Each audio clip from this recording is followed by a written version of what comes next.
Hey YouTube, this is Gracie and welcome back to my channel. Today I will be showing you guys how to make an Aurora Disneybounding greeting card or Sleeping Beauty Disneybounding greeting card. And I ended up making two cards for you guys because you gotta make it pink and then you gotta make one blue. So that's what I've done. And let me go ahead and briefly go over this pink one because I'm gonna actually show you how to make the blue version of this card.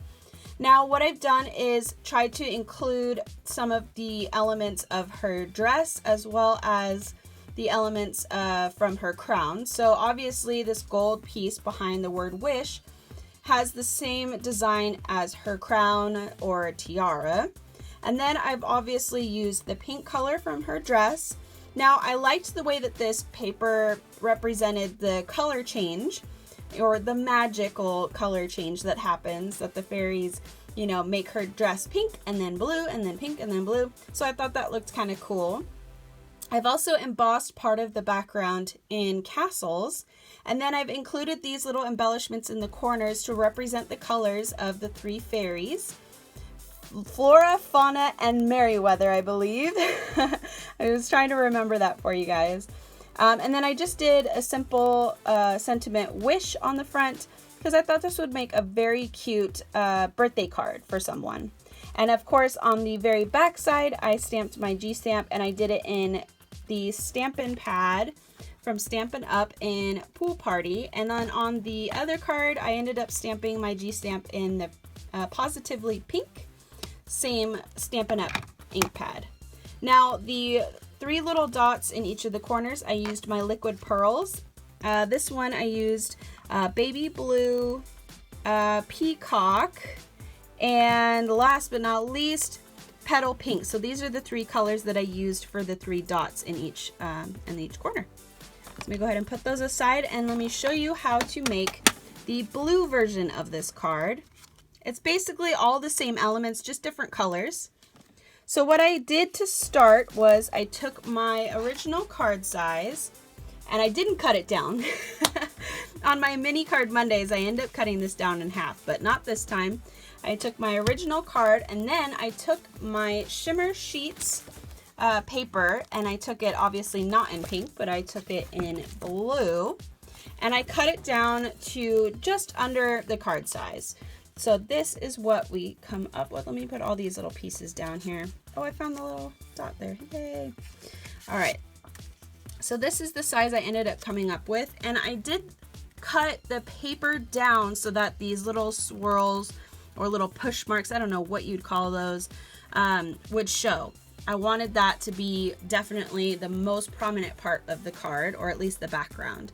So let's go ahead and tape that down. Let's go ahead and use our tape runner, and this is a Scotch Advanced tape glider,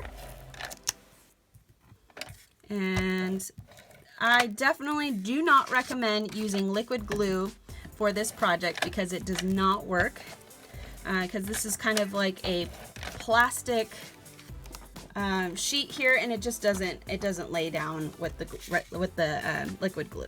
So go ahead and place that down onto the card itself. Press firmly. Then the next piece is the gold, and this is just a shimmer or matte shimmer paper that I used. This is the color, and this is from let's see, it doesn't say.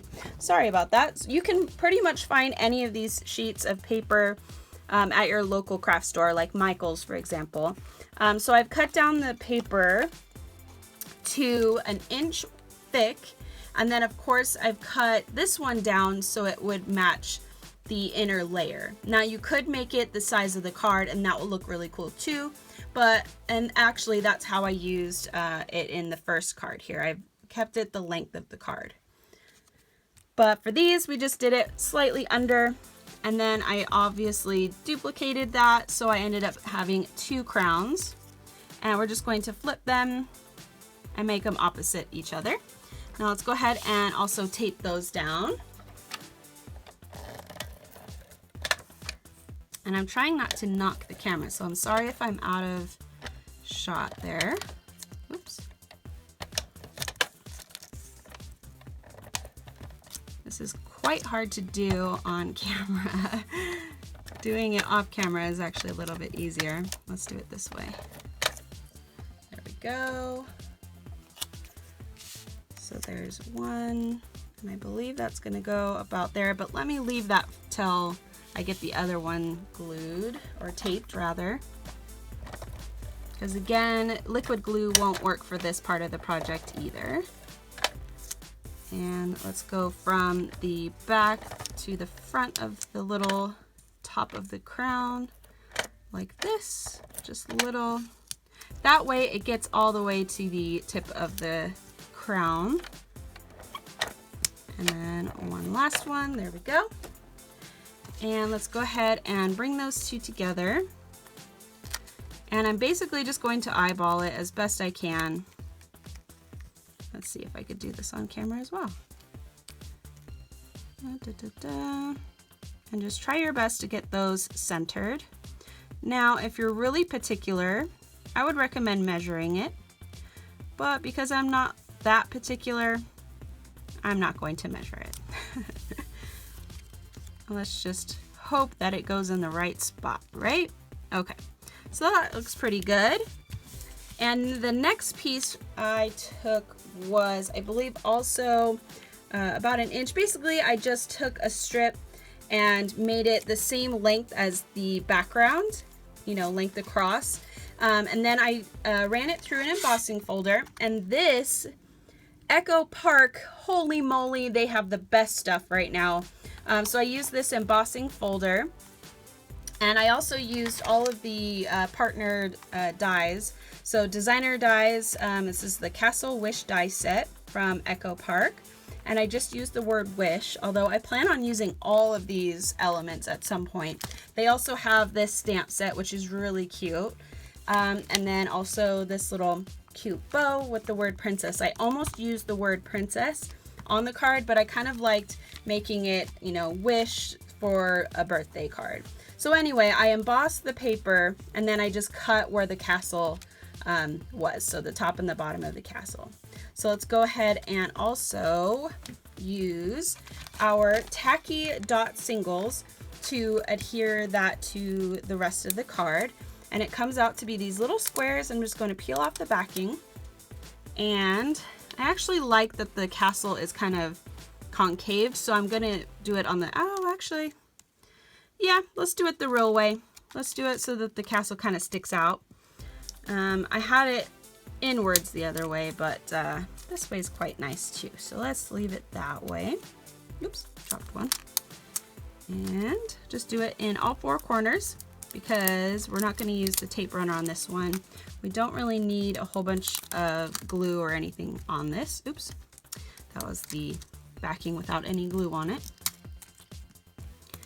And as you can see, I'm just peeling off the backing, taking the glue dot itself and pressing it onto the paper itself, and then peeling away the plastic. They're really fun and easy to use. I really like these. And I have a ton of them, so I wanted to use some of them up so I can move on to the next product and try something else new. So then we're just going to flip that over and place that onto the card, right down the center of the two crowns. And last but not least, we're going to put down the word wish. And on the pink one, I did the word wish at a bit of an angle, but I think for this one, it would look quite cute to leave it simple and just kind of down the middle of it. And then the last but not least, this little dot here. Oh, where'd it go? I keep losing this little dot to the eye. And I'm not going to do this part on camera because it takes a long time. But basically what I did to adhere the first one was I used a lot of the Tacky Dot Singles and kind of squished them and placed them onto the larger parts of the word wish. And that's basically all of it. So there you have it. There are your Disneybounding Aurora Sleeping Beauty cards for someone's birthday. I hope you guys liked this video. If you did, please give it a thumbs up. And of course, subscribe to my channel. Leave a comment down below if you guys liked this card and what character you think I should do next for next week's card. I hope you guys have a great day, and I'll see you next time. Bye!